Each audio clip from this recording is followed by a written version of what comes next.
Transformation of graphs को थोड़ा और कंसोलिडेट करते हैं और कई सारे क्वेश्चंस और एक नए कंसेप्ट के साथ।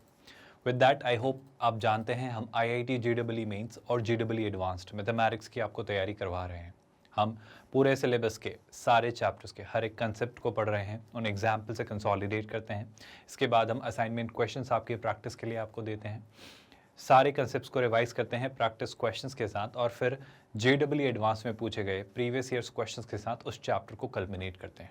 हम एक 100% free of cost quality online education platform है किंडरगार्टन से 12th स्टैंडर्ड तक। इवन आप हमारे नोट्स, PDFs और ई-बुक्स भी डाउनलोड कर सकते हैं। इसके लिए आपको इस वीडियो के डिस्क्रिप्शन में दिए गए लिंक गेट नोट्स पर क्लिक करना होगा। विद दैट अगर हम आज के लेक्चर की सीधे बात करें तो हमारे पास क्या चीज़ें अनफोल्ड होती हैं। आपको याद होगा लास्ट लेक्चर में हमने क्वेश्चन एज एन असाइनमेंट आपको दिया था, जिसका डिस्कशन आज हम करेंगे आज के लेक्चर की शुरुआत के साथ।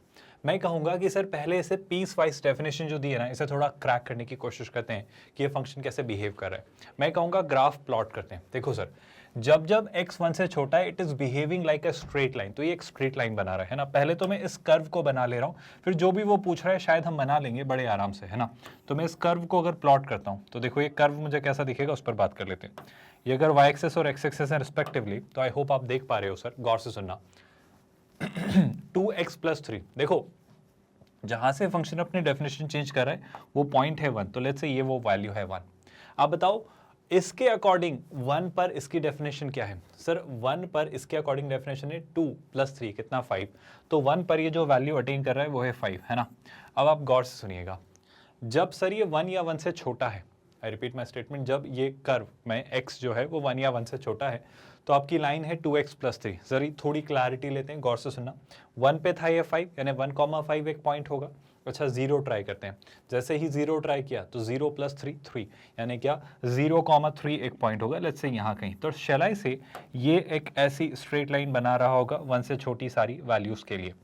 क्या बात आपको समझ आ रही? मैंने क्या किया, मैंने 2 पॉइंट्स चुने, उन्हें मिला दिया तो एक स्ट्रेट लाइन बन गई। इसके आगे लेकर इसलिए नहीं गया क्योंकि 1 से बड़ी वैल्यूज पर ये डेफिनेशन है। अब इसका क्या मतलब है जरा उस पर बात करते हैं, गौर से सुनना।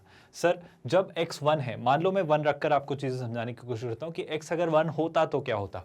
अगर x 1 होता तो 1 का स्क्वायर 1 -1 6 - 1 5, तो चीजें यहां से शुरू हो रही होती। अच्छा और कुछ चीजें आपसे मैं डिस्कस करना चाह रहा हूँ, गौर से सुनिएगा। -x² + 6, I repeat my statement, -x² +, थोड़ी देर के लिए इसको भूल जाओ, आप सोच के देखो, इसको भी भूल जाओ, बस ये देखो -x² + 6। सर ये क्वाड्रेटिक है, बिल्कुल है। x² का कोएफिशिएंट नेगेटिव है, मतलब डाउनवर्ड फेसिंग पैराबोला, बिल्कुल बढ़िया। और अगर मैं x की वैल्यू 0 रखता हूं तो 6 मुझे इसकी हाईएस्ट पॉसिबल वैल्यू दिखती है, मतलब ये कुछ एक ऐसा पैराबोला बनता। लेकिन उस केस में मुझे ये दिख पा रहा है कि सर x की वैल्यू ये 1 से बड़ी पर एग्जिस्ट करता है, तो मैं ये कहूंगा कि ये पैराबोला बस एक ऐसा curve, I am really sorry, curve है ना। तो मैं इसको कर्व को ड्रॉ करता हूँ, वो कर्व कुछ इस तरीके से जा रहा होगा। क्या आप मेरी बात समझ पा रहे हो? मतलब इस तरीके का कर्वेचर बनेगा। ऑफ कोर्स वो बचा हुआ हिस्सा कैसा बनता, वो कुछ ऐसा बन रहा होता, पर हमें उस जोन में कोई इंटरेस्ट, कोई रुचि ही नहीं, क्योंकि हमें वो नहीं बनाना है। हमें बस 1 से आगे की वैल्यूज के लिए ये कर्व चाहिए। क्या ये हमने जो f(x) का ग्राफ प्लॉट किया है, पहले आप ये बात समझ पा रहे हैं? अब आई थिंक हम सारी चीजें बना पाएंगे, बहुत विशेष बहुत मुश्किल काम नहीं है। जैसे कि आई थिंक सर f(x) तो हम बना ही पा रहे हैं, तो क्या मैं इस पार्ट पर आऊं, f(x) कैसे बनेगा, तो इसी पार्ट से हम शुरुआत करते हैं। गौर से सुनिएगा, f(x) कैसे बनेगा, जरा इस पॉइंट को समझने की कोशिश करेंगे। यहां से देखिएगा, अच्छा सोच के बताइए जल्दी से। सर f(x) कैसा है, अगर मैं देख पा रहा हूं तो f(x) एक ऐसा कर्व है, रैंडम सा बस मैं ऐसा बना ले रहा हूं, है ना। ये आपका f(x) है। क्या आप मेरी हेल्प करेंगे ये क्रैक करने में कि f(x) कैसा होता है? सर सिंपल सी बात है, f(x) आपका एक सॉर्टेड सा फंक्शन होता है जो इस तरीके का होता है कि अगर ये f(x) है तो (x) क्या करेगा, (x) ये करेगा सर कि अगर आप x की नेगेटिव वैल्यूज भी ट्राई करेंगे तो वहां पर भी f(x) आपको वो वैल्यूज रिटर्न कर रहा होगा जो आपको x की पॉजिटिव वैल्यूज पर रिटर्न कर रहा था। यानी मेरा ओपिनियन इतना सा है जनाब कि x की अगर आप वैल्यूज देखें, अगर आप x की वैल्यूज देखें जो कि नेगेटिव है, यानी y एक्सिस के लेफ्ट हैंड साइड पर जो सारी वैल्यूज हैं वो तो हट जानी है, उनका तो आप नेग्लेक्ट कर देंगे, उस पार्ट को आप रिजेक्ट कर देंगे। आई होप आपको ये बात याद है।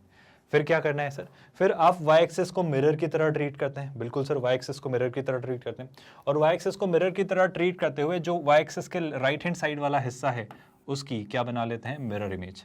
तो आपका ये जो कर्व है, ये कर्व है आपका f(mod of x).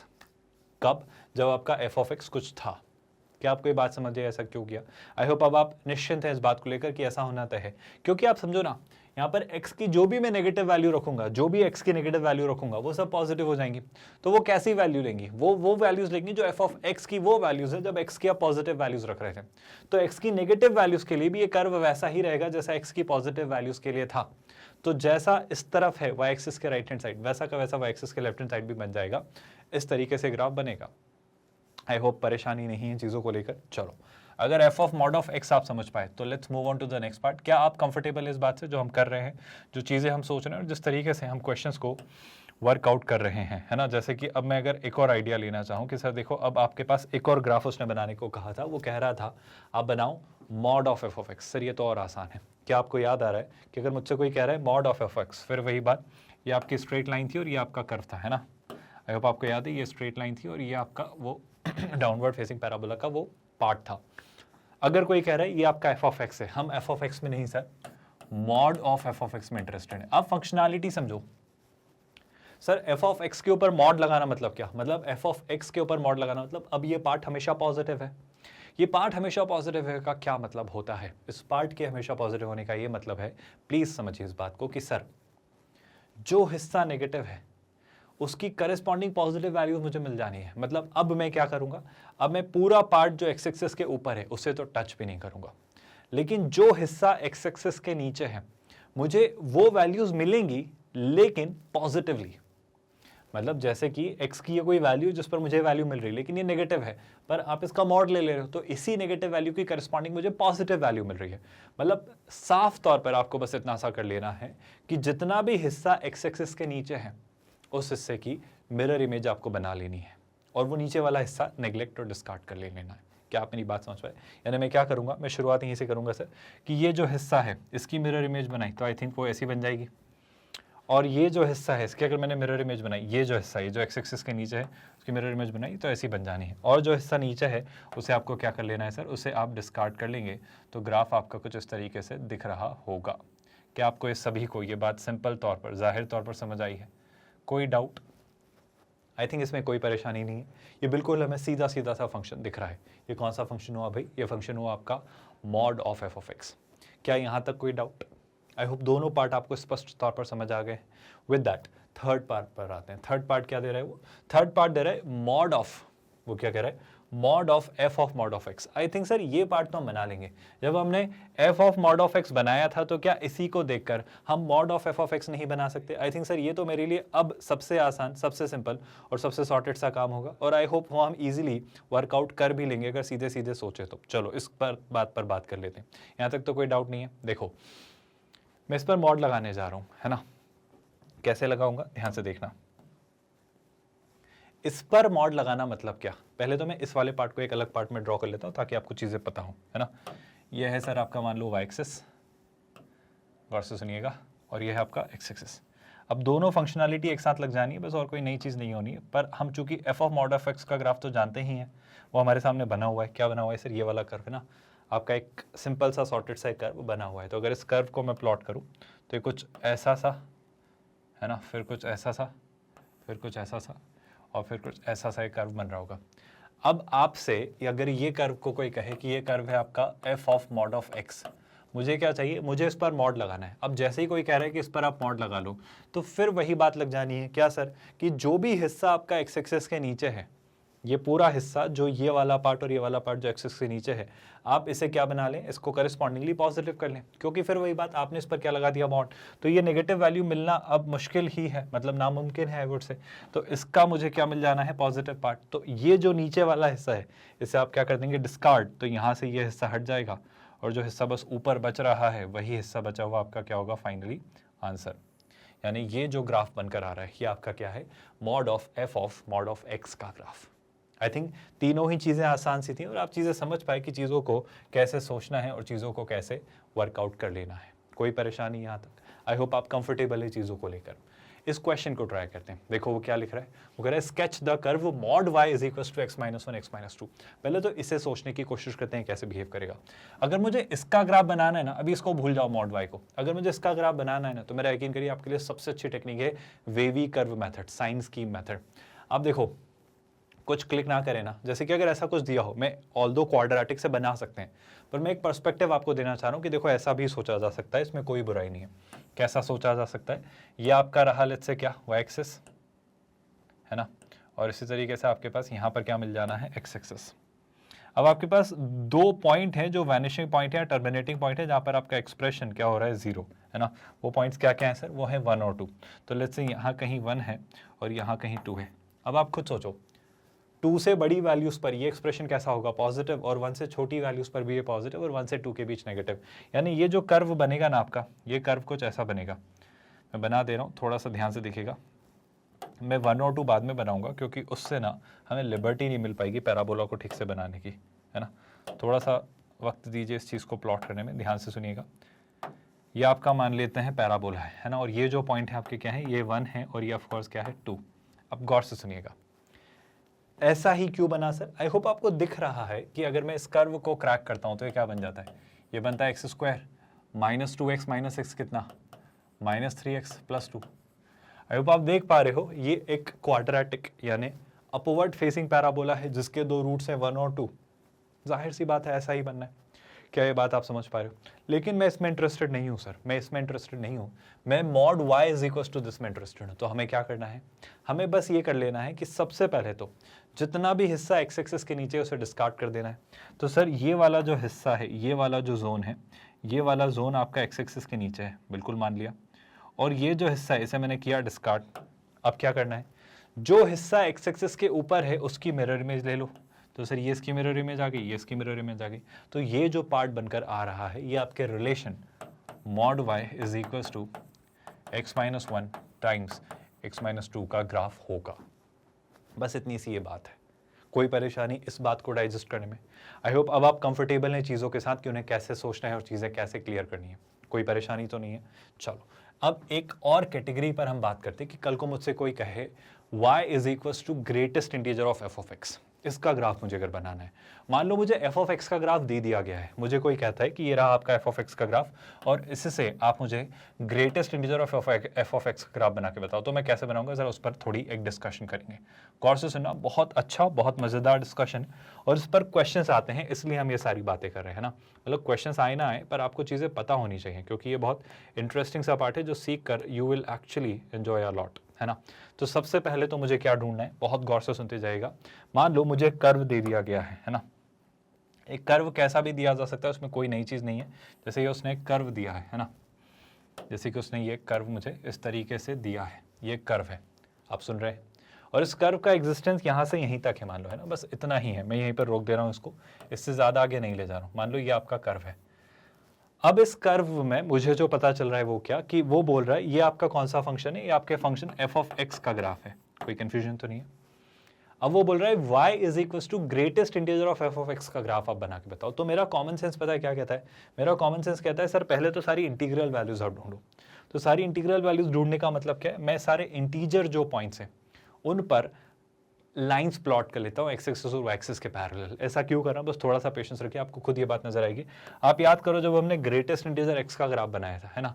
जैसे मान लो यहाँ पर कहीं पर आपके पास ये लाइन है जो कि आपके एक्स एक्सिस के पैरेलल है, और ये वाई एक्सिस पर 1 से पास हो रही है, और ये पॉइंट जो है वो वाई एक्सिस पर 1 वैल्यू है ना। इसी से थोड़ा और आगे मैंने स्ट्रेच किया तो ये भी आपकी एक लाइन है जो कि कहाँ से पास हो रही है, जो कि आपके वाई एक्सिस पर 2 से पास हो रही है, मान लेते हैं। क्या बात आप समझ पा रहे हो?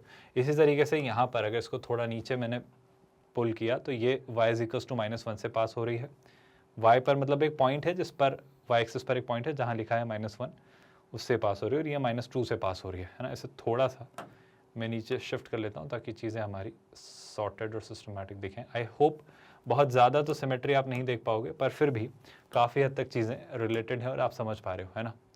इसी तरीके से अगर मैं चीज़ें ड्रॉ करूं, इसी तरीके से अगर मैं अपने एक्स एक्सिस के परपेंडिकुलर यानी अब वाई एक्सिस के पैरेलल अगर ड्रॉ करूं, तो ध्यान से सुनिएगा। ये कुछ पॉइंट्स है जो मैं यहाँ भी बना लेता हूँ, जैसे कि ये आपका रहा लेट्स से पहला पॉइंट। गौर से सुनते चले जाइएगा, ध्यान से सुनिएगा, अच्छी और इंटरेस्टिंग चीज़ें, और इससे आप बहुत एक नया पर्सपेक्टिव देखोगे चीज़ों के बनने का, चीज़ों के होने का, है ना। जैसे ये रहा, इसी तरीके से मान लो आपका यहाँ पर ये एक पॉइंट रहा, इस तरीके से मान लो एक पॉइंट यहाँ पर ये रहा, आई होप आपको चीज़ें कंफ्यूज नहीं कर रही हैं और आप चीज़ें समझ पा रहे हैं कि ऐसी क्यों हो रही हैं, है ना। मैं इस पार्ट को थोड़ा सा यहाँ पर रख देता हूँ और इस पार्ट को उठा के इधर ले आते हैं, तो यहाँ पर ये बन जा रहा है, मान लो। कोई दिक्कत तो नहीं है भाई जो चीज़ें हम बना रहे हैं उनको लेकर। आई होप आप चीज़ें समझ पा रहे हो, चीज़ें कैसी और क्यों हो रही हैं, है ना। एक लाइन और बना लेते हैं यहाँ कहीं, लेट्स सी ये क्यों कर रहा हूँ, बस इसका थोड़ा सा पेशेंस रखिए, आपको रियलाइज़ होगा इसके करने का साफ तौर पर सीधा सीधा स्पष्ट कारण, है ना। ध्यान से सुनते जाइए। ये मैंने कुछ पॉइंट्स लिए हैं, अब ये आपका कर्व था और मैंने ये लाइंस क्यों ली हैं इस पर बात करते हैं, सुनिएगा ध्यान से, है ना। ये होगा आपका 0, ये होगा 1, ये होगा 2, ये होगा 3 और ये होगा 4। मुझे इंटीग्रल पॉइंट्स की एक्चुअली ज़रूरत थी। ये है -1, ये है -2 और ऑफकोर्स यहाँ कहीं -3। गौर से सुनना, काफ़ी इंटरेस्टिंग बात है। ऐसे ही वाई एक्सिस पर ये हो जाएगा 1, ये हो जाएगा 2, ये हो जाएगा -1 और ये हो जाएगा -2। क्या आपको बातें समझ आ रही हैं, हमने ऐसा क्यों किया? क्या ये बातें बहुत स्पष्ट तौर पर आपको दिख रही हैं कि ऐसा करने की वजह क्या रही? अब आप छोटी सी 2-3 चीज़ें देखते चले जाइए और आपको खुद चीज़ें दिखेंगी कि सर आपका ग्राफ कैसा बनेगा। आप बस वैल्यूज़ ढूंढना शुरू करो, आप बस फंक्शन को समझना शुरू करो। फंक्शन को कैसे समझना है सर, ध्यान से देखना। फंक्शन को कुछ इस तरीके से समझना है ना। देखना आप ध्यान से, मुझे बस एक बात बताओ, 0 से 1 के बीच में, 0 से 1 के बीच में मैंने इस एक्सप्रेशन को देखा, तो इस एक्सप्रेशन ने कहा कि 0 से 1 के बीच में, मतलब ऐसा ज़रूरी नहीं है कि आप एक्स एक्सिस पर ऐसे इंटीग्रल पॉइंट्स पर देखो, बस मुझे ये बताओ कि ये एक्सप्रेशन, ये जो एक्सप्रेशन है आपका, ये जो फंक्शन है, एफ ऑफ एक्स का ग्राफ है, मुझे किसका ग्राफ बनाना है? Greatest integer of f of x. Greatest integer of f of x, तो एफ ऑफ एक्स कुछ भी रहा हो उसका ग्रेटेस्ट इंटीजर लेते चले जाना है। बिल्कुल सर, तो मैं कहना चाह रहा हूँ कि जब एफ ऑफ एक्स आपका, ध्यान से देखो, जब एफ ऑफ एक्स आपका, जब एक्स 0 से 1 के बीच है, तब एफ ऑफ एक्स कहाँ से कहाँ तक है सर? उस केस में एफ ऑफ एक्स को मैं 1 से 2 के बीच पा रहा हूँ। आई होप आप देख पा रहे हो, ये जो कर्व है ये 1 से 2 के बीच में है, और 1 से 2 के बीच वैल्यूज का, आई रिपीट माय स्टेटमेंट, 1 से 2 के बीच की वैल्यूज का। देखो यहाँ पर आकर ये 1 हो जा रहा है, मैं इसकी बात नहीं कर रहा हूँ, है ना। मैं आपसे क्या बात कर रहा हूँ? 1 से 2 के बीच की वैल्यूज, इवन उसको भी इंक्लूड कर लो, कोई बुराई नहीं है सर। 1 से 2 के बीच की सारी वैल्यूज का ग्रेटेस्ट इंटीजर क्या होता है सर? वो होता है 1। तो शैलाई से यहाँ पर ये फंक्शन का ग्राफ कुछ इस तरीके से प्लॉट होगा। क्या आप मेरी बात समझ पा रहे हो? आई होप आपको चीज़ें क्लियर हो रही है। मैं थोड़ी और क्लैरिटी दूँ, थोड़ा और आगे बढ़कर एक बात बताना गौर से। जब आपका कर्व 1 से इस पॉइंट तक है ना, मैं इस पॉइंट तक ला रहा हूँ अभी, बस इस पॉइंट तक, मैं इसके आगे अभी बात नहीं कर रहा हूँ। मैं बात कर रहा हूँ 1 से लेके इस पॉइंट तक है। जब आपका x 1 से लेकर इस पॉइंट तक है, तब आपका कर्व कहाँ से कहाँ तक है सर? तब मेरा कर्व जो है, तब मेरा ये जो कर्व है, ये जो कर्व है, ये 0 से 1 के बीच में है। क्या आप मुझे बता सकते हैं 0 से 1 के बीच की वैल्यूज का ग्रेटेस्ट इंटीजर? सर 0 से 1 के बीच की वैल्यूज का ग्रेटेस्ट इंटीजर 0 होता है। 0 से 1 के बीच की वैल्यूज का ग्रेटेस्ट इंटीजर 0 होता है। बाय द वे 1 पर, ये 1 था तो यहाँ पर इस फंक्शन का ग्राफ एग्जिस्ट नहीं करता है, तो मैं ये डॉट लगा ले रहा हूँ। 1 पर इसकी वैल्यू 1 थी, तो मैं यहाँ पर एक सॉलिड डॉट बना दे रहा हूँ कि ये वैल्यू हमने ली थी। कोई कंफ्यूजन तो नहीं है भाई? आई होप आपको चीज़ समझ आ रही। थोड़ी और क्लैरिटी सुनना, इस पॉइंट से 2 तक, आई रिपीट माई स्टेटमेंट, ये वाले पॉइंट से 2 तक ये ग्राफ कहाँ से कहाँ तक है। ऑल्दो इसके आगे भी आप देखेंगे तो वो एक्सटेंडेड है, जिसको देखने का एक और तरीका हम बिल्ड करेंगे, पर पहले में आप इस इंटीग्रल पार्ट में देखो। ये जो पॉइंट है, इस पॉइंट से 2 तक अगर मैं आपको इस कर्व को देखने को कहूँ तो ये कर्व यहाँ है सर, ये कर्व यहाँ है, और यहाँ मतलब कहाँ? यहाँ मतलब 0 से -1 के बीच। और अगर मैं 0 से -1, आई एम रियली सॉरी, मैं इस पार्ट से अभी इस पार्ट के तक नहीं देख रहा हूँ, अभी मैं इस पार्ट से इस पार्ट तक देख रहा हूँ, बस इतने से जोन में, है ना। आप समझ पा रहे हो? मैं इतने से जोन में देख रहा हूँ, इतनी वैल्यूज़ के लिए। फिर मैं यहाँ से यहाँ तक बाद में देखूंगा। आई होप आप समझ पा रहे हो? मैं बस इतनी सी वैल्यूज़ के लिए ग्राफ बताना चाह रहा हूँ आपको। ये जो ये वैल्यूज़ हैं, इनके लिए, इन वैल्यूज़ के लिए, मतलब ये x की कोई ना कोई वैल्यू होंगी 2, ये मान लो x1 है x2 है, इन 2 वैल्यूज़ के बीच में ये कर्व कहाँ से कहाँ तक है सर? इन 2 वैल्यूज़ के बीच में कर्व जो है आपका 0 से -1 के बीच है। मुझे आप बता सकते हो 0 से -1 के बीच की वैल्यूज़ का ग्रेटेस्ट इंटीजर सर -1 होता है। तो बस इतनी सी देर के लिए इसका ग्राफ क्या होगा? इसका ग्राफ यहाँ होगा। आई होप आप समझ पा रहे हो चीज़ों को, कोई परेशानी तो नहीं है। अच्छा, जब ये ग्राफ यहाँ बनेगा तो आप ये बात नोटिस कर रहे हो क्या? बहुत ध्यान से सुनना, इस पॉइंट पर ये -1 है और इस पॉइंट पर ये 0 है, तो इस पॉइंट पर इसका ग्राफ कहाँ पर है? यहाँ पर, और इस पॉइंट पर इसका ग्राफ यहीं है। बहुत कॉम्प्लिकेट तो नहीं हो रही हैं चीज़ें? थोड़ी और क्लैरिटीज में आपको चीज़ समझाता हूँ, गौर से सुनना। आप मुझे ये बताओ, इस पॉइंट से इस पॉइंट तक, मतलब इस जोन में, मतलब x की वैल्यू ये जो x की वैल्यू यहाँ से कहाँ तक, x की इस वैल्यू से 2 तक, अगर मैं इसका ग्राफ देखना चाह रहा हूँ तो x की इस वैल्यू से 2 तक इसका ग्राफ अगर देखना चाहा तो वो यहाँ से यहाँ तक मिल रहा है। आई होप आपको दिख रहा है। और अगर वो यहाँ से यहाँ तक मिल रहा है मतलब -1 से -2 तक मिल रहा है, कैन यू टेल मी -1 से -2 के बीच की सारी वैल्यूज का ग्रेटेस्ट इंटीजर? सर वो होता है -2। तो शेलाई से x की यहाँ से यहाँ तक की वैल्यूज के लिए इसका जो ग्राफ होगा वो होगा -2 पर। -2 पर मतलब यहाँ।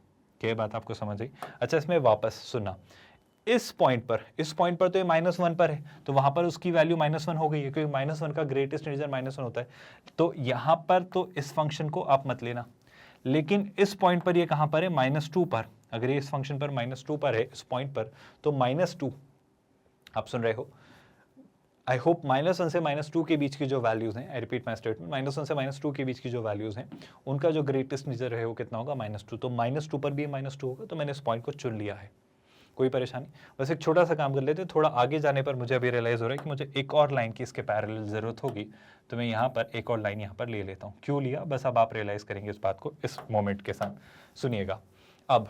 अच्छा बताओ सर, बहुत ध्यान से सुनना, x की जब वैल्यू 0 से यहाँ तक रही, सॉरी x की जब वैल्यू 2 से यहाँ तक रही, देखो इस पॉइंट की तक मैं बात कर रहा हूँ, इस पॉइंट तक की है ना, जब 2 से यहाँ तक रही, तो 2 से यहाँ तक की x की वैल्यूज के लिए इस फंक्शन की वैल्यू कहाँ से कहाँ तक रही? सर इस फंक्शन की वैल्यू -2 से 3 के बीच में रह रही है। इस फंक्शन की वैल्यू -2 से 3 के बीच में रह रही है। -2 से 3 के बीच की वैल्यूज का ग्रेटेस्ट इंटीजर होता है -3। तो शैलाई से इन वैल्यूज के लिए, x की यहाँ से यहाँ तक की वैल्यूज के लिए आप इसका ग्राफ यहाँ पर इस तरीके से प्लॉट करोगे। क्या आपको ये बात समझ आई है? ये ग्राफ आपका बन जाएगा। लेकिन अगेन आप सुन रहे हैं ना क्या मैं कहना चाह रहा हूं? मैं आपसे कहना चाह रहा हूं कि इस पॉइंट पर तो आपको ये मिलने से रहा, और इस पॉइंट पर ये कितना है, इस पॉइंट पर ये -2 है, तो यहां पर भी इसकी वैल्यू यहां ऐसे आप नहीं इंक्लूड करेंगे, क्योंकि इस वाले पॉइंट और इस वाले पॉइंट पर ये -2 है, और -2 का ग्रेटेस्ट इंटीजर -2 होता है, तो मैं ये 2 पॉइंट्स इंक्लूड नहीं करूंगा। बहुत कॉम्प्लिकेट तो नहीं हो रहा है? अगर मैं आपको ड्रॉ करके बताऊं, थोड़ा सा हाईलाइट करके बताऊं, अभी तक जो पार्ट बना है वो ये है ना, एक तो आपका ये वाला हिस्सा बना है ना, फिर आपका ये वाला हिस्सा बना है, फिर आपका ये थोड़ा सा हिस्सा बना है, फिर आपका ये थोड़ा सा हिस्सा बना है, फिर अभी आपका ये वाला हिस्सा बना है। आई होप आपको ग्राफ समझ आ रहा है, ये ग्राफ कैसे चल रहा है। थोड़ा और आगे बढ़ाते हैं, चीजें समझते चले जाएगा, अब आपको दिखने लगेगा कि फटाफट हम कैसे बनाते चले जाएंगे। पर अभी चूंकि आप पहली बार ये चीजें समझ रहे हैं, इसलिए हम बहुत स्टेप बाय स्टेप हर एक चीज समझते हुए चल रहे हैं। मैं अगली अगर प्रोसेस या पार्ट पर आऊं तो देखो ध्यान से, अगली पार्ट पे क्या मिलेगा, अब थोड़ा जल्दी देखना, ध्यान से देखना। इस वाले पार्ट में बस इतनी सी वैल्यूज के लिए, मतलब इस वैल्यू से 3 तक के बीच में अगर मैं देखूं तो एक ग्राफ कहां से कहां तक है? सर वो है -1 से 2 के बीच में, और -1 से 2 के बीच की वैल्यूज के लिए ग्रेटेस्ट इंटीजर क्या होता है, -2। तो मैं कहूंगा यहां पर ये कितना हो जाएगा, -2। फिर वही बात, -2 पर ग्रेटेस्ट इंटीजर -2, आप सुन रहे हैं क्या? -2 पर ग्रेटेस्ट इंटीजर कितना, -2, और ये वैल्यू भी इंक्लूड कर लो क्योंकि यहाँ पर भी इस वैल्यू का ग्रेटेस्ट इंटीजर -2 ही रहेगा। फिर क्या, अब मैं इस पॉइंट के करस्पॉन्डिंग यहाँ 3 से इस पॉइंट तक देख रहा हूँ है ना।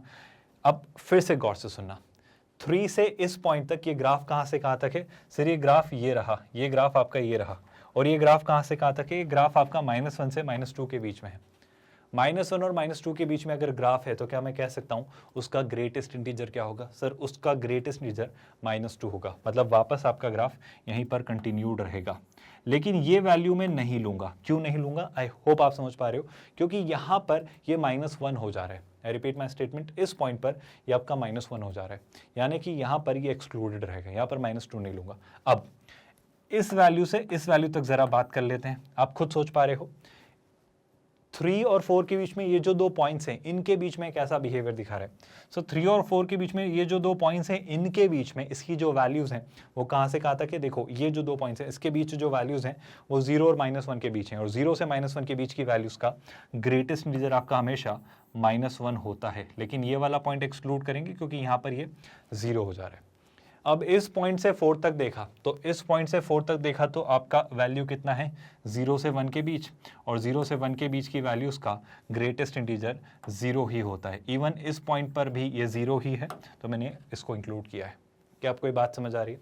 ऑफ कोर्स इसके आगे भी आप आगे कंटिन्यू करते तो बड़ी जाहिर सी बात है सर, स्पष्ट तौर पर दिख रहा है कि 4 के बाद देखो इतनी सी देर के लिए, बस इतनी सी छोटी सी देर के लिए इसका ग्रेटेस्ट इंटीजर क्या रहा होगा, इतनी सी देर के लिए भी इसका ग्रेटेस्ट इंटीजर आपका 0 ही रहा होगा, क्योंकि ये जो थोड़ा सा जोन दिख रहा है ना, हल्का सा जो ये दिख रहा है ये वाला, ये जोन अभी भी 0 से 1 के बीच में वैल्यू कंटेन किए हुए, तो वहां पर भी इसकी वैल्यू क्या रही होगी, 0। आप सुन रहे हो क्या? लेकिन यहां से इस पॉइंट से यहां तक, इस पॉइंट से यहां तक इसकी वैल्यू क्या रही होगी, इस पॉइंट से यहां तक वापस अब इसकी वैल्यू क्या हो जाएगी, 1।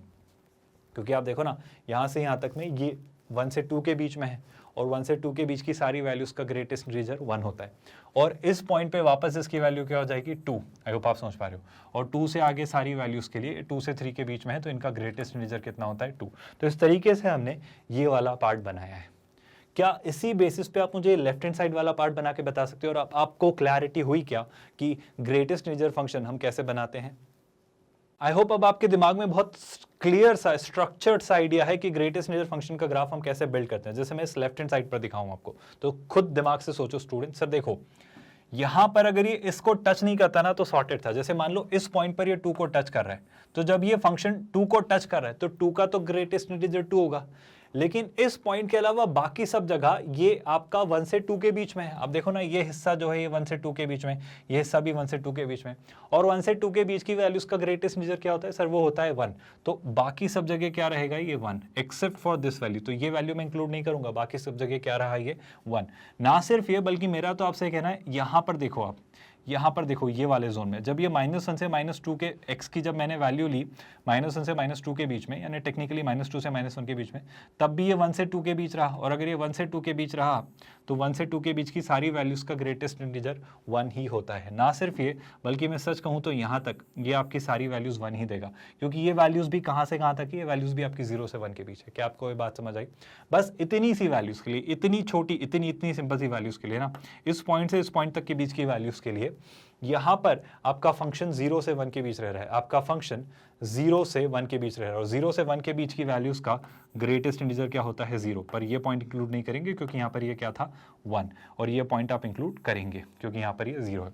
तो ये जो ग्रीन वाला पार्ट बना है ना, अगर मैं इसको किसी और कलर से आपको दिखाऊं ताकि आपको चीजें शायद ठीक से दिख जाए, ये जो पार्ट दिख रहा है, ये जो ऑरेंज से मैं बना रहा हूँ है ना, ये जो पार्ट आपको दिख रहा है, आई होप आपको चीजें अच्छे से नोटिस में आ रही हैं कि ये ग्राफ कैसे बन रहा है। ये जो पार्ट हमारा बन रहा है ना, ये जो ऑरेंज वाला पूरा पार्ट है, ये आपके इस फंक्शन का ग्राफ है। बहुत ध्यान से देखिएगा, बहुत अच्छे से समझते चले जाइएगा, और कंफ्यूज मत होइएगा, और कोई भी परेशानी हो तो बेहिचक you can express. I hope आपको चीज़ें समझ आ रही हैं कि ये ग्राफ ऐसा क्यों बना है। ये जो ऑरेंज वाला पार्ट है ये आपके फंक्शन के ग्रेटेस्ट इंटीजर का ग्राफ है। क्या थोड़ी बहुत क्लैरिटी आपको मिली है कि ये फंक्शन का ग्राफ कैसे बना? ये जो सारा ऑरेंज वाला पार्ट बना है ना, येलो नहीं, ये जो सारा ऑरेंज वाला पार्ट बना है, this is your greatest integer of f of x graph. मतलब आप येलो वाला पार्ट हटा दें तो आपको इंटीग्रल वैल्यूज मिलेंगी। तो एक्स की किन वैल्यूज से किन वैल्यूज के बीच में वो क्या क्या इंटीजर वैल्यूज देगा वो सोचना है। आप ग्राफ ना बनाए ना, तो मैं सच कहूं तो इससे अच्छा चार्ट बना लो, क्योंकि चार्ट ज्यादा अच्छा रहेगा। अब चार्ट क्या कहेगा, चार्ट ये कहेगा कि आप x की रेंज लिखो कि x कहां से कहां तक है, और उसके करस्पॉन्डिंग फिर आपको ग्रेटेस्ट इंटीजर ऑफ f क्या मिल रहा है वो लिख लो, आपको वो ज्यादा अच्छा रहेगा। जैसे को चार्ट कैसे बनेगा वो समझना। चार्ट कहेगा कि सर x जब, देखना दिमाग से सोचना, सर जब x आपका 0 से ये 1 पॉइंट समथिंग कुछ तक रहा तब तक, जैसे लेट्स से x जब आपका 0 से 1 तक रहा तो आपकी y की वैल्यू क्या रही, मतलब greatest integer of f of x की वैल्यू क्या रही, तब आपके उसकी वैल्यू रही 1। यानी x जैसे कि क्या रहा, 0 से लेके लेट्स से कहाँ तक रहा, 1 तक, है ना। ऑफ कोर्स 0 आपका इंक्लूडेड था और 1 इंक्लूडेड नहीं था। उस दौरान ग्रेटेस्ट इंटीजर ऑफ x क्या रहा, 1। ऐसे आप बना लो। फिर आप x को क्या ले लो सर, फिर मैं x को ले लेता हूँ लेट्स से 1 से, है ना। x को 1 पर इंक्लूड किया, पर x को मैं कह रहा हूँ 1 यहीं इंक्लूड कर लो, क्योंकि 1 पर भी ये 1 ही था। फिर जैसे ही मैंने x को 1 से लेट्स से कोई पॉइंट है ना, इस पॉइंट को आप कुछ ना कुछ तरीके से वो एग्जाम में दे देगा, क्वेश्चन में दे देगा, किस ना किस तरीके से आप निकाल लोगे। और जब ये पॉइंट निकल जाएगा, जैसे कि मैं मान लेता हूँ पॉइंट है 1.4, तो जैसे ही x जो है 1 से 1.4 तक रहा, जब x जो है 1 इंक्लूड मत करो, लेकिन 1 से कहाँ तक रहा, 1.4 तक, क्योंकि 1 हम ये इंक्लूड कर चुके हैं। तो 1 से 1.4 के बीच में आपका ग्रेटेस्ट इंटीजर ऑफ f क्या रहा, 0। तो इस तरीके से भी इसको चार्ट के थ्रू भी समझ सकते हो अगर ग्राफ नहीं समझ आ रहा है तो। क्या आपको बात समझ आ रही है कि ग्रेटेस्ट इंटीजर फंक्शन को कैसे सोचना है? अगर थोड़ी बहुत क्लैरिटी डेवलप हुई है तो मैं एक एग्जांपल के थ्रू आपको चीज़ें समझाता हूँ कि देखो कैसे सोचना है। एक और हम क्वेश्चन ट्राई करते हैं और इसके थ्रू चीज़ें देखते हैं कि कैसे बिहेव करते हैं। मुझे एक बात बताओ, cos x कैसा फंक्शन है? सर आप cos x का अगर ग्राफ बनाओगे 0 से पाई के बीच में, तो आई थिंक ध्यान से याद करो, आपका cos x का ग्राफ कुछ ऐसा चल रहा होता है ना, ये होता है 0, ये होता है π/2, ये होता है पाई, है ना। फिर इसी तरीके से ये वाला हिस्सा वापस रिपीट हो रहा होता है, ये वाला हिस्सा वापस रिपीट हो रहा होता है, मतलब ये आपका 3π/2 और ये आपका आता है 2π। आई होप आपको ये बातें समझ आ रही हैं, है ना। लेकिन सर आप cos x नहीं 2 cos x से डील करने वाले हो, तो ठीक है मैं 2 cos x से डील करता हूँ, तो मैं 2 cos x का ग्राफ बनाने जा रहा हूँ। बस फर्क ये रहेगा कि ये वैल्यू जो -1 से 1 तक थी, ये ग्राफ थोड़ा सा स्ट्रेच हो जाएगा आपका हॉरिजॉन्टली। आई होप आप समझ पा रहे हो क्यों? क्योंकि I am really sorry, horizontally नहीं, वर्टिकली यानी वाई एक्सिस के अलोंग, क्योंकि आपकी जो रेंज है वो -2 से 2 तक हो जाएगी। अभी मैं 2 cos x की बात कर रहा हूँ, है ना। तो सबसे पहले तो मैं 2 cos x का ग्राफ पहले प्लॉट कर लेना चाह रहा हूँ। तो 2 cos x का ग्राफ अगर मैंने प्लॉट करना चाहा, I hope you all are with me, चीज़ें आप समझ पा रहे हैं। यहाँ से शुरू करते हैं, ये मान लिया जाए क्या है भाई, y axis. Let's say this happens to be what, y axis, और इसी तरीके से ये जो है आपका, let's say this is your x axis. Are you all with me? कोई डाउट तो नहीं है भाई इस बात को लेकर कि एक्स एक्सिस और वाई एक्सिस कैसे बन रहे हैं? ये तो आई होप आप सब समझते हो। वाई एक्सिस को मैं थोड़ा सा ना अपनी सहूलियत के लिए इधर शिफ्ट कर रहा हूँ। क्यों कर रहा हूँ? क्योंकि आपको दिख रहा होगा कि मुझे 0 से 2π में खेलना है, तो एक्स की नेगेटिव वैल्यूज़ में मैं एनीवे इंटरेस्टेड नहीं हूँ, है ना। तो मुझे जब 0 से 2π में खेलना है तो यहाँ पर हम खेलेंगे, ठीक है। अब मुझे एक्स की वैल्यूज़ कहाँ से कहाँ तक चाहिए? मैं इंटीग्रल पॉइंट्स 2-3 बना लेता हूँ अपने, कौन कौन से, -1 और अपने 1 और 0, 1 और 2, है ना, अपने सारे पॉइंट्स बना लेता हूँ। जैसे कि एक लाइन तो मान ली जाए यहाँ कहीं जा रही है आपकी एक्स एक्सिस के पैरेलल, वाई पर कहाँ से, -1 से पास होती हुई। क्या आप सब इस बात से सहमत हैं, है ना। इसको थोड़ा सा ऊपर शिफ्ट कर लेते हैं ताकि हमारी चीज़ें हमारे लिए सही चलें, है ना। इसी तरीके से इसको थोड़ा नीचे ले आते हैं। अगर इसको मैंने इतना बनाया ना तो हमारा ग्राफ बहुत दूर निकल जाएगा, तो मैं इसको थोड़ा सा ऊपर बना ले रहा हूँ, है ना, ताकि हम ज़्यादा इसको कॉम्प्लिकेट ना करें। मैं बिल्कुल वैसा भी बना सकता था जैसा हमारे पास चॉइस थी, बट वैसा बनाएंगे ना तो हमारा ग्राफ बहुत दूर निकल जाएगा और 0 से 2π में शायद हम उसको ठीक से ड्रॉ ना कर पाएँ, है ना। इतना काफ़ी है। इसी तरीके से अगर मैंने इससे ऊपर भी सोचने की कोशिश की, just give me a second everyone, ये आपका ग्राफ हम बना रहे हैं। यहाँ से अगर इसे मैं उठाकर लेकर गया, सेम ही, थोड़ा सा केयरफुली करना होगा क्योंकि अगर ग्रेटेस्ट नेचर फंक्शन में आपने चीज़ें ठीक से नहीं सोची तो आप सारी गड़बड़ कर बैठेंगे और चीज़ें ठीक से आपकी नहीं बन रही होंगी। So you need to be a little careful while drawing the graph of greatest nature of a function. I think पहले तो आपको ये लाइंस दिख रही हैं कि लाइंस क्यों बनाई गई हैं, क्योंकि सर ये आपका 0 है, ये आपका 1 है, ये आपका 2 है, ये -1 होगा और ये आपका क्या होगा, -2। कोई परेशानी? अब इसी तरीके से अगर मैं कॉस का ग्राफ बनाऊं, है ना, तो मैं थोड़ी सी लिबर्टी ले रहा हूं कॉस का ग्राफ बनाने में। कैसे? ध्यान से दिखेगा कॉस का ग्राफ। अब आपका कॉस का ग्राफ नहीं बन रहा है, टेक्निकली आप 2 cos x के ग्राफ में इंटरेस्टेड हो, है ना। अब गौर से सुनना, सिंपल सी बात है, ये ग्राफ कैसे बन रहा होगा जरा उस पर बात करते हैं। 2 cos x का ग्राफ भी एग्जैक्टली इसी तरीके का बिहेवियर दिखा रहा होगा अगर आप मेरी बात मान रहे हो तो। क्या आप मेरी बात समझ पा रहे हो?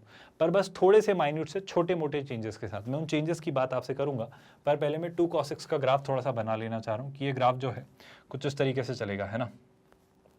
जैसे कहीं से आ रहा होगा, फिर ये जाएगा कुछ ऐसा, फिर ये कुछ ऐसा, फिर ये कुछ ऐसा, और फिर चीज़ें बिगड़ गई, है ना। तो मैं डॉटेड लाइन यूज़ करता हूँ ताकि मैं चीज़ें बना पाऊँ ठीक से।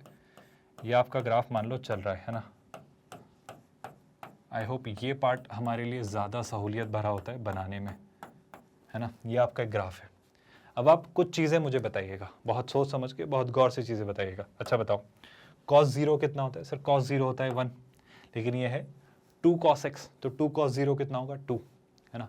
अब आप बताओ cos π/2 कितना होता है? सर cos π/2 होता है 0, तो 2 cos π/2 कितना होगा? वो भी होगा 0। तो यहाँ पर ये पॉइंट क्या रहा होगा? ये रहा होगा π/2।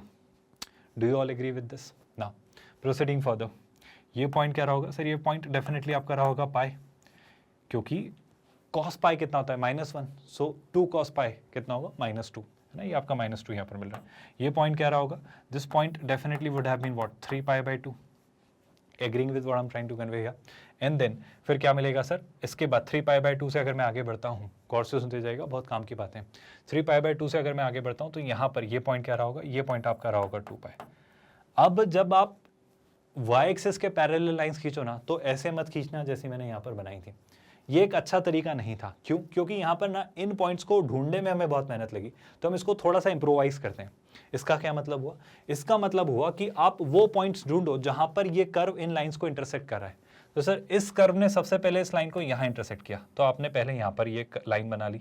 ये आपने लाइन बनाई है वाई एक्सिस के पैरेलल, ये लाइन आप बना रहे हो सर वाई एक्सिस के पैरेलल, यहाँ कहाँ? जहाँ पर ये कर्व इस लाइन को इंटरसेक्ट कर रहा है। आई होप आप समझ पा रहे हो।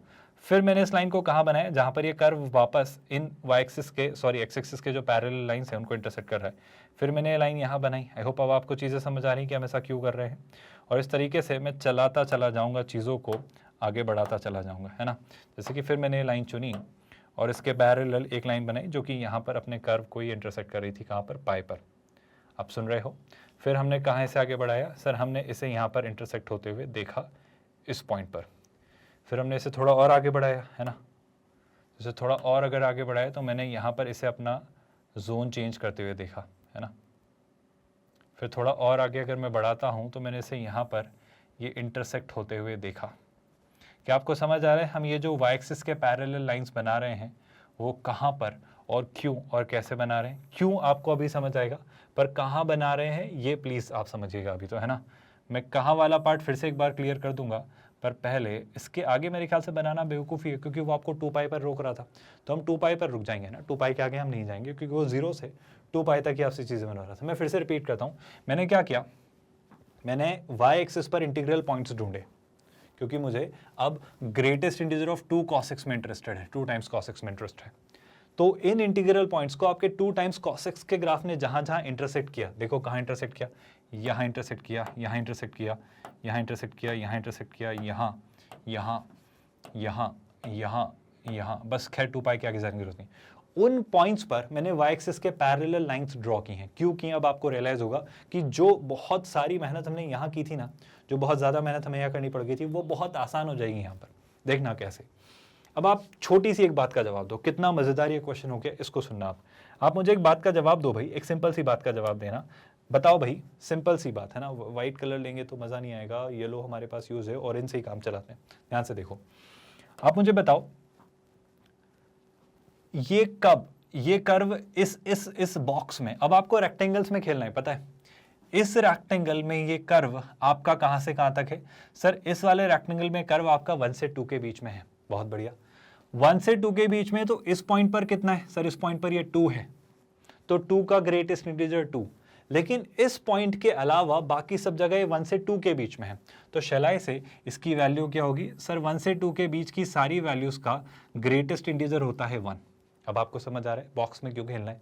सर इस बॉक्स में खेलो, इस बॉक्स में इस पॉइंट पर इसकी वैल्यू 1 है, 1 का ग्रेटेस्ट इंटीजर 1, लेकिन बाकी जगह ये 0 से 1 के बीच है, और 0 से 1 के बीच की सारी वैल्यूज का ग्रेटेस्ट इंटीजर क्या होता है? 0 से 1 के बीच की सारी वैल्यूज का ग्रेटेस्ट इंटीजर 0 होता है। इस पॉइंट पर नहीं चुनेंगे क्योंकि यहां पर वो 1 है, और 1 का GIF 1 हमने ले लिया। आगे बढ़ते हैं।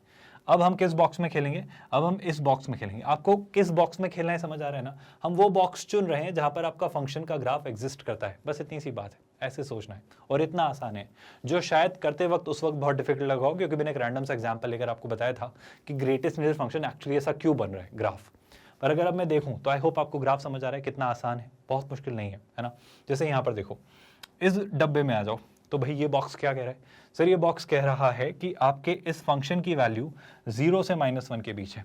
अच्छा, मैंने एक लाइन बनाना भूल गया ना, मैंने पॉइंट तो बनाया पर यहाँ पे लाइन नहीं बनाई, पता नहीं क्यों। तो मैं एक छोटा सा काम कर लेता हूँ, थोड़ा सा वक्त मुझे दीजिए। एक लाइन यहाँ पर भी टेक्निकली आनी चाहिए थी, आई डोंट नो, मैं कुछ गलती से भूल गया ना, छोड़ो कोई बात नहीं। अब आप इस वाले बॉक्स में देखो, इस वाले बॉक्स में सर आपके फंक्शन की वैल्यू 0 से -1 के बीच है, तो इस पॉइंट पर तो ये 0 हो चुका था। बाकी जगह अगर ये 0 से -1 के बीच है, तो 0 से -1 के बीच की वैल्यूज का ग्रेटेस्ट इंटीजर क्या होता है? आई होप आपको चीजें दिख रही हैं, कहीं नहीं जाना है, कहीं नहीं जाना है, बिल्कुल सिंपल सा ग्राफ बनना है, कोई मुश्किल बात नहीं है। अच्छा सर आगे बढ़ते हैं। अब हम इस वाले बॉक्स में देखते हैं, यहाँ पर आपका फंक्शन -1 से -2 के बीच में है, ऑलरेडी -1 ले चुके हैं, तो -1 से छोटी सारी वैल्यूज -2 तक, उनका ग्रेटेस्ट इंटीजर क्या होगा? सर उनका ग्रेटेस्ट इंटीजर आपका -2 होगा। आई होप आपको समझ आ रहा है। अब सुनना, अभी ये ग्राफ डिक्रीजिंग था, तो आपका ग्राफ का पैटर्न कुछ ऐसा बन रहा था, आपके ग्राफ का पैटर्न कुछ ऐसा बन रहा था। अब सुनना, एक नई चीज आप देखोगे, अब ग्राफ हुआ है उठना यानी इंक्रीज होना शुरू। तो सुनना, यहां पर इस बॉक्स में देखो सर, इस डब्बे में ये -2 से -1 के बीच में है। -2 से -1 के बीच की वैल्यूज का जो ग्रेटेस्ट इंटीजर होता है वो -2 ही होता है। जी हाँ, वो -2 ही होता है। तो वापस ये ऐसा आ जाएगा। आप सुन रहे हो क्या? क्योंकि ये सारी जो वैल्यूज हैं ये -1 से 2 के बीच की हैं, -1 से -2 के बीच की हैं, और उनका ग्रेटेस्ट इंटीजर -2 होता है। एक ही जगह -1 हो रहा है, वहां मैंने इसका GIF -1 ले लिया। फिर वही बात यहां से यहां पे देखो, इस बॉक्स में ये जो कर्व है, आई होप आप देख पा रहे हो। अब आपका डार्क पार्ट इधर आ रहा है और हॉलो पार्ट इधर आ रहा है। अभी हॉलो पार्ट लेफ्ट पे आ रहा था, डार्कर पार्ट राइट पे आ रहा था। गौर से सुनिएगा, इस वाले बॉक्स में ये जो फंक्शन है वो 0 से -1 के बीच है, और 0 से -1 के बीच की वैल्यूज का ग्रेटेस्ट इंटीजर आई थिंक -1 होता है। आई होप आप एग्री करते हो। और जैसे ही ये 0 होगा, वहां पर इसकी वैल्यू कितनी हो जाएगी? 0। 0 से 1 के बीच की वैल्यूज का ग्रेटेस्ट इंटीजर 0। 1 से 2 के बीच की वैल्यूज का ग्रेटेस्ट इंटीजर कितना भाई? 1 से 2 के बीच की वैल्यूज का ग्रेटेस्ट इंटीजर 1। आई होप आपको समझ आ रहा है। और 2 पर इसका ग्रेटेस्ट इंटीजर कितना? 2। आई होप मुझे बाकी बॉक्सेस आपको समझाने की अब जरूरत नहीं है, आप समझ पाए कि greatest integer of cos x का आपने ग्राफ कैसे बनाया। मतलब वो पूरा पार्ट हटा दो, बस ये जो लाइंस दिख रहे हैं ना, ये डॉट, ये लाइन, ये लाइन, ये लाइन, ये लाइन, ये लाइन, लाइन, लाइन और ये डॉट, ये आपका 0 से 2 पाई में greatest integer of 2 cos x का ग्राफ है। तो कौन बहुत क्रूशियल रोल प्ले करेगा? x एक्सिस और y एक्सिस के पैरेलल ये लाइंस, y एक्सिस के पैरेलल वो इंटीग्रल पॉइंट्स पे ढूंढना, और x एक्सिस के पैरेलल वो इंटीग्रल पॉइंट्स पे ढूंढना जो y एक्सिस के इंटीग्रल पॉइंट्स हैं। और जब y एक्सिस के पैरेलल लाइंस ड्रॉ करनी तो वो वहां ड्रॉ करना जहां पर उन डॉटेड लाइंस को एक कर्व इंटरसेक्ट कर रहा था, क्योंकि वो पॉइंट्स होंगे जहां पर ये ट्रांजिशन आ रहा होगा। आई होप आप चीजें सोच पाएंगे और बना पाएंगे। बहुत मुश्किल नहीं है अब ये बनाना। आते हैं कुछ असाइनमेंट क्वेश्चंस पर, जिसके थ्रू हम अपना डिस्कशन वहां लेकर जाएंगे कि भाई अब हमें ग्राफ की एक अंडरस्टैंडिंग हुई है या नहीं, वो चेक कर लेते हैं। तो मैं कुछ असाइनमेंट क्वेश्चंस आपको दे रहा हूं और देख लेते हैं कि अब आपको चीज़ें समझ आई है नहीं, है ना। तो पहला क्वेश्चन जो आपका है वो है कि आपको ड्रॉ करना है साइन ऑफ मॉड एक्स का ग्राफ। सर ये कैसे ड्रॉ करेंगे? मेरा यकीन है आप साइन एक्स का ग्राफ बनाना जानते हैं। अगर आप साइन एक्स का ग्राफ बनाना जानते हैं तो साइन एक्स की लेफ्ट हैंड साइड वाला ग्राफ मत बनाना, बस वाई एक्सिस के रिस्पेक्ट में इसकी सिमेट्रिकल इमेज बना देना, वही क्या होगा? साइन ऑफ मॉड एक्स का ग्राफ। क्या आज का पहला असाइनमेंट क्लियर है? वो असाइनमेंट ना होकर आपके लिए एक सोल्यूशन ही बन गया, बट फिर भी मुझे पॉज करके आप क्वेश्चंस खुद से ट्राई कर सकते हैं। जैसे एक क्वेश्चन मैं आपको देता हूँ, क्या mod of f of x is equal to 10x। चलिए आज का आपका सेकेंड असाइनमेंट क्वेश्चन है, आप मुझे बताएं सॉल्व करके कि इसका आंसर क्या होगा। कैसे करेंगे? पहले आप ड्रॉ करेंगे 10x का ग्राफ, जो कि आई होप आप जानते हैं 10x का ग्राफ आप कैसे बनाते हैं। सर ये ग्राफ ऐसे चल रहा होता है ना, मैंने बस इतने ही जोन में लिया और भी चलता चलेगा। फिर चूंकि मॉड ऑफ 10x का ग्राफ बना, mod of f of x is equal to 10x, तो इसमें आप क्या करते हो? इसमें सर आप x एक्सिस के नीचे वाला हिस्सा हटा देते हो, तो ये वाला हिस्सा हम हटा देंगे। फिर आप क्या करते हो? जो x एक्सिस के ऊपर वाला हिस्सा है उसी की मिरर इमेज ले लेते हो x एक्सिस के रिस्पेक्ट में, और ऐसा बाकी जगह भी बनता चला जाएगा। तो इस तरीके से हम कहते हैं कि आपका किसका ग्राफ बन जाएगा? Mod of f of x is equal to 10x। यह आपका आज का दूसरा असाइनमेंट। तीसरा असाइनमेंट क्या है? गौर से सुनिएगा। मान लो मैं आपको एक कर्व देता हूँ, f of x is equal to what? Mod of क्या? X square minus 3 times mod of x plus 2। Sir ये तो बहुत अजीबोगरीब बात कह दी आपने, ये कैसे सोचेंगे? चलो मैं इसको 3 स्टेप्स में आपको सॉल्व करने की सजेशन देता हूँ। देखना, पहली स्टेप में आप क्या करना पता है? पहली स्टेप में आप इस क्वेश्चन को ट्रीट करना x square minus 3x plus 2 की तरह। आप सुन रहे हो? ऑफकोर्स आप इसको मान लेना एफ ऑफ एक्स, ताकि आपका जीवन थोड़ा आसान हो जाए, है ना। आप इसे क्या मान लेना? F of x. अब जब आप एफ ऑफ एक्स निकाल चुके हो तो क्या आप एफ ऑफ मॉड एक्स निकाल सकते हो? सर निकाल तो सकते हैं, पर एफ ऑफ मॉड एक्स होगा क्या? वो कितना होगा सर? मॉड ऑफ एक्स का square minus 3 times mod of x plus 2। I hope आप जानते हो मॉड ऑफ एक्स का स्क्वायर लें, एक्स का स्क्वायर लें, एक ही बात है। तो मैं शायद अंदर वाले एक्सप्रेशन तक पहुंच चुका हूं। अगर मैं स्टेप 1 की आपसे बात करूं तो एक क्वाड्रेटिक इक्वेशन है। अगर ये क्वाड्रेटिक इक्वेशन है जो कि एक अपवर्ड फेसिंग पैराबोला मुझे क्रिएट करके देगी, जिसके रूट्स क्या होंगे? आई थिंक 2 और 1। आई होप आप देख पा रहे हो। तो ये क्वाड्रेटिक इक्वेशन कुछ ऐसी बनेगी। ये आपकी स्टेप 1 है। स्टेप 2 में आपने क्या किया, फंक्शन का मॉड ले लिया। अब फंक्शन का मॉड क्या कहता है, फंक्शन का मॉड मतलब रियली सॉरी एक्स का मॉड ले लिया। अब जैसे ही आप एक्स का मॉड लेते हो तो इस कर्व का एक्स की नेगेटिव साइड पर जो फंक्शन का ग्राफ एग्जिस्ट करता है वो आप हटा देते हो। तो आप क्या बोलते हो, इसका अगर मुझे ग्राफ बनाना है तो इसका ग्राफ जो इस तरफ बन रहा है ना, वो एक्सिस के वाला हिस्सा हटा दो तो ये ग्राफ कुछ ऐसा बन रहा होगा। अब क्या करना सर, जैसा ये ग्राफ बन रहा है एग्जैक्ट इसकी मिरर इमेज ले लेना वाई एक्सिस के रिस्पेक्ट में, तो एग्जैक्ट मिरर इमेज जैसी बन जाएगी। तो ये आपका एफ ऑफ मॉड एक्स का ग्राफ बन गया। अब क्या करना है, अब थर्ड स्टेप पर जब आप आएंगे तो आप क्या करिए, अब आप इस पर भी मॉड लगा दीजिए। मतलब आप क्या ले लीजिए, mod of f of mod of x. I hope आप मेरी बात समझ पाए। तो अगर इस पर भी मॉड लगा दिया, इस पर भी मॉड लगा दिया, तो आई थिंक अब मैं फंक्शन तक पहुंच गया। लेकिन सर किसी फंक्शन पर मॉड लगाने का क्या मतलब होता है, अगर किसी फंक्शन के ऊपर मॉड लगाया मतलब उसकी नेगेटिव वैल्यूज में अटेन नहीं कर पा रहा हूं, उनके करस्पॉन्डिंग उन्हीं की पॉजिटिव वैल्यूज में अटेन कर पा रहा हूं। मतलब इसका जैसा भी ग्राफ बन रहा है, इसका जैसा भी ग्राफ बन रहा है, इसकी नेगेटिव वैल्यूज के मिरर इमेज लेकर मैं उनका क्या कर लूंगा, मैं उनका वापस क्या बना लूंगा, वापस अपना ये वाला पार्ट बनता हुआ देख पाऊंगा। क्योंकि ये जो हिस्सा नीचे वाला है वापस रेप्लिकेट हो जाएगा ऊपर, तो बाकी हिस्सा एक्स एक्सिस के ऊपर वही रहेगा, लेकिन जो एक्स एक्सिस के नीचे का हिस्सा है उसकी क्या बन जाएगी, मिरर इमेज। और इस तरीके से आपको जो फंक्शन, ये जो क्वेश्चन दिया जा रहा है, आप इसका ग्राफ बनाएंगे। क्या ये पार्ट आपको क्लियर हो रहा है? चलो एक और असाइनमेंट क्वेश्चन, जो नेक्स्ट असाइनमेंट क्वेश्चन आपको दिया जा रहा है वो है f of x is equal to, है ना, सुनिएगा ध्यान से, negative of mod over x minus 1 to the power 1/2। Sir ये तो कुछ बहुत ही अजीबोगरीब बात कर रहे हो आप, ये कैसे बनाएंगे? मैं स्टेप बाय स्टेप फिर से आपको प्रोसेस समझाता हूं कि आप ऐसे सोचिए। आप पहली स्टेप में क्या करिए, आप एक काम करिए, x की पावर 1/2, यानी टेक्निकली में अगर इसे और अच्छी भाषा में आपके लिए लिख कर दूं तो आप x की पावर, गौर से सुनिएगा, आप x की पावर, है ना, 1/2 यानी इस फंक्शन का ग्राफ बनाइए। क्या आप ये बना सकते हैं? आई थिंक ये आपके लिए मुश्किल काम नहीं है। हम बिल्कुल स्पष्ट तौर पर जानते हैं अगर आप √x का ग्राफ बनाएं तो वो कुछ ऐसा बनेगा। आप आराम से बनाइए, आप ऐसा इसे देख पाएंगे, है ना। अब जब आप √x का ग्राफ बना चुके हैं तो मेरी नेक्स्ट सजेशन जो आपको है वो क्या है, वो गौर से सुनिएगा। अगली जो हिंट मैं आपको देने की कोशिश कर रहा हूँ वो ये कि आप इसमें से 1 सबट्रैक्ट करिए, किसमें से, x में से। तो अब आप किसका ग्राफ बनाइए, अब आप f(x-1) का ग्राफ बनाइए। अगर सर मैं जानता हूं, अगर मैं x में से कुछ सबट्रैक्ट कर रहा हूं x में से, तो इसका मतलब है x में से सबट्रैक्ट करना मतलब आपका graph right hand side, I repeat my statement, अगर आप कुछ ऐड करते तो लेफ्ट साइड a यूनिट से शिफ्ट होता, बट चूंकि आप सबट्रैक्ट कर रहे हैं तो right hand side a unit से शिफ्ट हो जाएगा। इसका साफ मतलब है अब आप x की जगह 0 नहीं रख सकते। जैसे अब आपका फंक्शन क्या बन जा रहा है, आपका फंक्शन बन जा रहा है √, कितना, x-1। क्या मैं x की जगह, अब खुद सोच के देखो, क्या मैं x की जगह अब 0 रख सकता हूँ क्या? क्योंकि 0-1 कितना होगा, -1। आई होप स्कोप ही नहीं है, आप ये बात डाइजेस्ट कर पा रहे हो। तो अगर स्कोप ही नहीं दिख रहा है मुझे तो मैं क्या करूँगा, मैं कहूँगा सर कि यहाँ से आप एक काम करो, ये इसकी डोमेन जो है अब वो रख लो 1 से इन्फिनिटी। तो यही तो मैं करने की कोशिश कर रहा हूँ कि इसे मैं 1 यूनिट शिफ्ट कर ले रहा हूँ। तो इसका जो ग्राफ बनेगा वो कैसा बनेगा सर, इसका जो ग्राफ बनेगा वो कुछ ऐसा बनेगा। और अभी जो ये 0,0 से शुरू हो रहा था अब वो 1,0 से शुरू होगा। अब मेरा आपसे ये पूछना है, Does it make any sense at all to put a mod over it? इसके ऊपर मॉड लगाना कोई सेंस है क्या, कोई सेंस वाली बात है क्या? क्यों है या क्यों नहीं है, जरा उस पर बात करते हैं। इस पर मॉड लगाना does not make any sense at all. Why? आप मॉड लगाओ, x-1 के ऊपर मॉड लगाया तो क्या होगा सर, ये 0 या 0 से बड़ा होगा, तो वो एनीवे में 0 या 0 से बड़ा मेंटेन करूंगा उसको, क्योंकि अगर ये 0 या 0 से बड़ा नहीं हुआ ना तो उसका अंडर रूट नहीं ले पाऊंगा मैं। तो आप इसका मॉड लगाएं या ना लगाएं एक ही बात है, क्योंकि x की वैल्यू एनीवे में 1 से बड़ी ही रख रहा हूं इसका ग्राफ बनाने के लिए, वरना ये फंक्शन का एग्जिस्टेंस ही खतरे में आ जाएगा, वो एग्जिस्ट ही नहीं करेगा, है ना। तो 1 से बड़ी वैल्यू ही मैं रखूंगा, या तो 1 रखूंगा या 1 से बड़ी वैल्यू रखूंगा। और उस केस में x-1 हमेशा 0 या 0 से बड़ा होगा, और 0 या 0 से बड़ी वैल्यूज का मॉड वही रहेगा जो ये आ रहा है। तो इस पर मॉड लगाना does not make any sense. तो मैं शायद यहाँ तक तो पहुँच चुका हूँ।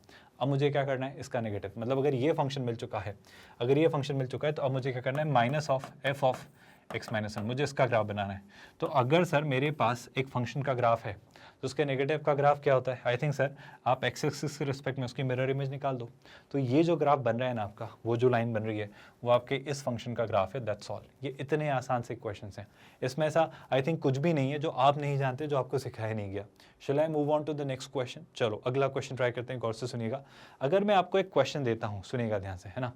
लेट्स से मैं आपको नेक्स्ट क्वेश्चन जो दे रहा हूँ वो कुछ ऐसा है कि कोई भी एक फंक्शन हम ले लेते हैं, है ना।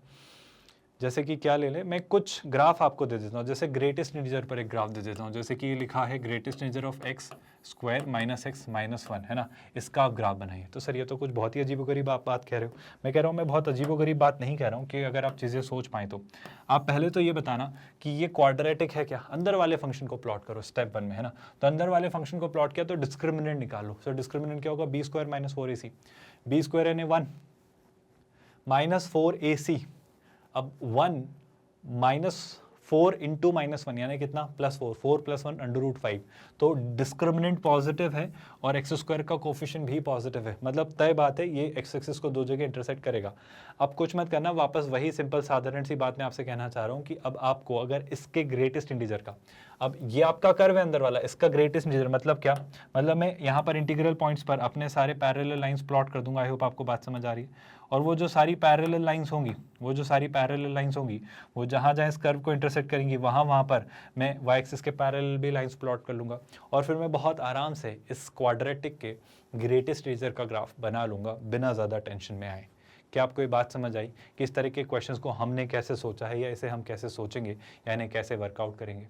आई होप आपको चीज़ें समझ आ रही हैं कि आपको IIT JEE मेंस और JEE एडवांस्ड के मैथमेटिक्स की तैयारी करवाई जा रही है बिल्कुल फ्री ऑफ कॉस्ट। हमने आपके पूरे सिलेबस, पूरे चंक को 5 हिस्सों में बांटा है: coordinate geometry, calculus, vectors in 3D, algebra और ट्रिग्नोमेट्री। हम कर चुके हैं आपका कोऑर्डिनेट ज्योमेट्री खत्म, और अब हम आ चुके हैं कैलकुलस पर। और आपके कैलकुलस के first chapter relations and functions को हम डिस्कस कर रहे हैं, और इसके बाद हम vectors in 3 dimensional geometry, algebra और ट्रिगो करेंगे। कोऑर्डिनेट में जहाँ हमने स्ट्रेट लाइंस, पॉइंट्स यानी Cartesian system, pair of straight lines, circle, parabola, ellipse, hyperbola discuss किया है हमने। इसके बाद आपके इसमें रिलेशंस एंड फंक्शंस, फिर लिमिट्स, कंटिन्यूटी एंड डिफरेंशिएबिलिटी, फिर differentiation, application of derivatives, indefinite integration, definite integration. इसके बाद हम एरिया अंडर द कर्व, और फिर हम डिफरेंशियल इक्वेशंस पर शिफ्ट होंगे। फिर हम आएंगे वेक्टर्स एंड 3 डायमेंशनल ज्योमेट्री। उसके बाद हम शुरू करेंगे अलजेब्रा, जैसे कि quadratic, logarithm, complex numbers, permutation and combinations, probability, matrices, determinants, है ना, आपका मैथमेटिकल रीजनिंग, स्टैटिस्टिक्स, इस तरीके के जितने भी ये सारे आपके टॉपिक्स हैं उन्हें हम कवर करेंगे। और फिर फाइनली ट्रिग्नोमेट्रिक, जैसे trigonometric ratios, trigonometric functions, equations, inequations, identities, आपके हाइट एंड डिस्टेंस पर based problem, solutions and properties of triangle, इस तरीके से चीज़ें कवर करेंगे। यानी एक मजबूत कंसोलिडेटेड तैयारी हम कर रहे होंगे। रिलेशंस एंड फंक्शंस की थ्योरी आज हम कवर कर चुके हैं, और अब नेक्स्ट लेक्चर से हम शुरू करेंगे इसके प्रैक्टिस क्वेश्चन, जहां पर आपको हर कैटेगरी, हर वेराइटी के क्वेश्चन का हम एक्सपोजर देंगे, चाहे वो सिंगल करेक्ट हो, मल्टीपल करेक्ट हो, न्यूमेरिकल आंसर टाइप हो, मैट्रिक्स मैच टाइप हो, या लिंक्ड कॉम्प्रिहेंशन बेस्ड क्वेश्चन हो। देन आफ्टर हम रिलेशंस एंड फंक्शंस के JEE एडवांस में पूछे गए सारे प्रीवियस ईयर्स क्वेश्चन करेंगे, और इस तरीके से हम हर चैप्टर को बाइंड अप करेंगे, कल्मिनेट करेंगे। आई होप आप चीज़ें समझ पा रहे हैं कि आपके लिए कैसे चीज़ें प्लान की गई हैं और इसे कैसे वर्कआउट किया जा रहा है। और इन सबसे खास, सबसे ज़रूरी बात कि हम एक 100% free of cost quality online education platform है, किंडरगार्टन से 12th स्टैंडर्ड तक। आप हमारे नोट्स, PDFs और ई-बुक्स के लिए टीम से कॉन्टैक्ट कर सकते हैं। इसके लिए इसी वीडियो के डिस्क्रिप्शन में दिए गए लिंक गेट नोट्स पर आपको क्लिक करना होगा। With that let's call it a day here. ख्याल रखिए अपना। Thank you so much for watching this video.